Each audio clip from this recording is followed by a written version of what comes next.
Yesterday, a U.S. airman died after he set himself on fire outside outside the Israel embassy. Was the president aware of his death? Does he have any sort of response to it? Yes, the president is aware, and I can say that it is obviously it's a horrible tragedy, and our thoughts are with the family of the service member. During this, we can't even imagine this horrible, difficult time. The Department of Defense and the Metropolitan Police are looking into this, so we're not going to get ahead of that. So I'll certainly refer you to them. But it is a horrific tragedy what occurred the other day.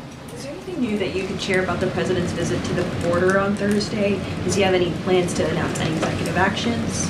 So I don't have anything I'm not going to get ahead of the president. Don't have anything to announce at this time. We've spoken to executive actions. I've spoken to that many times.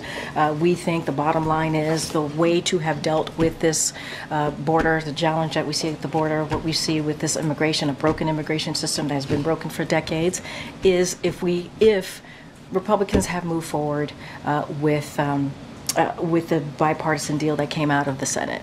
But instead of doing that, they listened to Donald Trump, the former president, and they made it about politics. They did not make it about an issue that majority of Americans care about. They made it about politics and Donald Trump, and that is unfortunate. What I will say is and I said this yesterday in the gaggle, I'll say it again. As you all know, he's going to travel to Brownsville, Texas. He's going to meet with U.S. Border Patrol agents, law enforcement, and local leaders, and he's going to discuss the urgent need to pass the bipartisan proposal that came out of the Senate.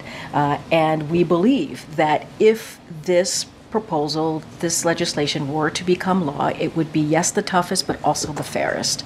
And let's not forget, it was supported by the Border Patrol Union, U.S. Chamber of Commerce, and you don't see that type of support for a bipartisan piece of legislation nowadays. And so he's going to reiterate to congressional Republicans to stop playing politics.